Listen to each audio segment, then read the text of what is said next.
नमस्कार, मैं हूं श्वेता सिंह। 5 राज्यों के चुनाव में गोवा की अहमियत कुछ ऐसी है कि सबसे छोटा राज्य होने के बावजूद यहां पर आपको महाभीषण टक्कर नजर आ जाएगी। बंगाल से लेकर दिल्ली तक की पार्टियां यहां पर पहुंच जाती हैं, लेकिन उसमें कांग्रेस की स्थिति क्या? सचिन पायलट हमारे साथ इस समय मौजूद हैं। बहुत स्वागत है आपका।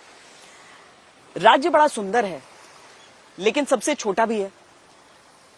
इतनी ज्यादा यहां पर संघर्ष चल रहा है, सारी पार्टियां सब कुछ झोंक रही हैं। कांग्रेस इस समय किस स्थिति में?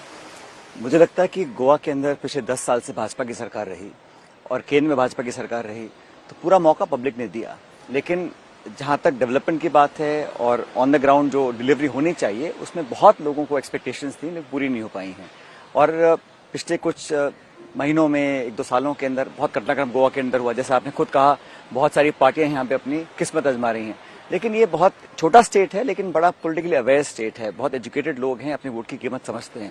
मुझे नहीं लगता अपनी वोट को वो जाहिर करेंगे, वोट को खराब करेंगे। तो कांग्रेस का ग्राफ लगातार बढ़ रहा है और मुझे पूरा विश्वास है कि 10 मार्च को यहाँ पे पूर्ण बहुमत की सरकार कांग्रेस पार्टी की बनेगी। नहीं तो ग्राफ तो पिछली बार भी बढ़ा था, 17 सीटें जीत ली थी। उन विधायकों में से बचे कितने हैं आपके पास? सही बात है, आपने बिल्कुल सही कहा। बहुत से विधायक पार्टी छोड़ के चले गए थे, और लेकिन इस बार जो हमने चयन किया है वो बिल्कुल यंग, फ्रेश, डेडिकेटेड, जो ग्राउंड से जुड़े हुए लोग हैं, उनको मौका दिया है। और ऐसा कोई राज्य नहीं है और ऐसा कोई दल नहीं है जहां चुनाव से पहले लोग पार्टी छोड़ के ज्वाइन या आते जाते नहीं रहते हैं। और गोवा में ये कल्चर पुराना है, इसको लोग पसंद नहीं करते हैं, क्योंकि जब अनस्टेबल सरकार होती है तो ये लेन देन चलता है विधायकों का। लेकिन इस बार लोग, मैं समझता हूँ, मन बना चुके हैं कि इस गोवा के अंदर एक स्टेबल, स्ट्रांग और एक डेवलपमेंट ओरिएंटेड गवर्नमेंट वो चाहते हैं, और वो कांग्रेस पार्टी दे सकती है। 20+ सीटें कांग्रेस ने ज्यादा बार यहाँ पर जीती हैं, पर इस समय की स्थिति देखकर ऐसा लगता है कि चाहे तृणमूल कांग्रेस यहाँ पर आ गई हो और कहती हो कि हम पूरी तरीके से फाइट में हैं, चाहे आम आदमी पार्टी एक प्लेयर के तौर पर खुद को दिखा रही हो, जो रीजनल पार्टियां हैं उनका यहाँ पर उनकी मौजूदगी हो, ऐसे में आपको नहीं लगता बहुत फ्रेगमेंटेड हो जाएगा? नहीं, बिकॉज बहुत फ्रेगमेंटेड हो रहा था। लोगों ने मन बना लिया कि अपनी वोट किसी को दें और वो विधायक ना बन पाए या सरकार ना बना सके। क्योंकि जहां तक तृणमूल कांग्रेस की बात है, चंद महीने पहले वो यहाँ पर आकर खूब उन्होंने संसाधन खर्च किए, होर्डिंग, बैनर, पोस्टर लगा दिए, लेकिन कोई कनेक्ट नहीं है यहाँ के लोगों के साथ। कांग्रेस का और गोवा का एक बहुत पुराना इतिहास है, और मैं ऑन रिकॉर्ड बताना चाहता हूँ कि गोवा की स्टेट की क्रिएशन, इसकी लैंग्वेज को आइडेंटिफाई कर मान्यता प्राप्त कराना और यहाँ के लोगों के साथ एक इन्वॉल्वमेंट कांग्रेस पार्टी का पुराना रहा है।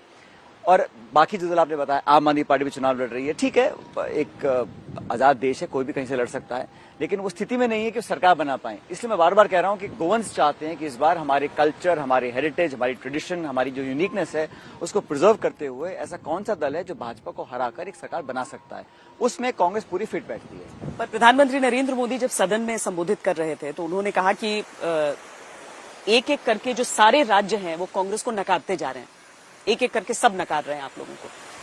अब वो तो प्रधानमंत्री स्पीच पॉलिटिकल ज्यादा देते हैं और जानबूझ के कोशिश करते हैं, लेकिन आंकड़े गलत है ना। हम लोगों ने सरकार बनाई राजस्थान के अंदर, मध्य प्रदेश के अंदर, छत्तीसगढ़ के अंदर, पंजाब के अंदर, कर्नाटक के अंदर, और ऐसा नहीं है बाई इलेक्शन मध्य प्रदेश बचा नहीं, पब्लिक ने वोट दिया ना। आपने कहा सरकार नहीं बनती है, वोट परसेंटेज तो बीजेपी का ही ज्यादा रहा।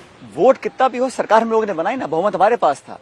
और मैं कहना चाहता हूं कि पिछले जो बाई इलेक्शन हुए हैं, चाहे वो हिमाचल में हो, कर्नाटक में हो, वहां बीजेपी हारी है और कांग्रेस ने हराया है। इसलिए नेशनल लेवल पर अगर कोई पार्टी बीजेपी को हरा सकती है तो वो कांग्रेस ही है। इसलिए शायद प्रधानमंत्री जी का अटैक पूरा कांग्रेस पे रहता है। हालांकि उत्तर प्रदेश में उनका अटैक बाकी दलों के अलावा कांग्रेस पे रहता है, क्योंकि वो जानते हैं कि पैन इंडिया लेवल पर अगर कोई दल है जो भाजपा को चुनौती देके हरा सकता है तो वो कांग्रेस ही है। इसलिए संभवतः ज्यादा अटैक करते होंगे। हमें तो खुशी है, जितना ज्यादा अटैक करेंगे आप उतना एक्सेप्ट कर रहे हैं कि कांग्रेस ही आपको रियल चैलेंज दे रही है 5 राज्यों के अंदर। पर देखिए, पिछली बार जैसे उत्तर प्रदेश की बात हम कर लें, पिछली बार जो गठबंधन आप लोगों का वहां पर हुआ था, इस बार समाजवादी पार्टी हाथ थामना ही नहीं चाहती थी, वो जाकर जयंत चौधरी के साथ उन्होंने अपना गठबंधन कर लिया। बहुत वीक स्थिति में, क्या सबसे वीक स्थिति में उत्तर प्रदेश में?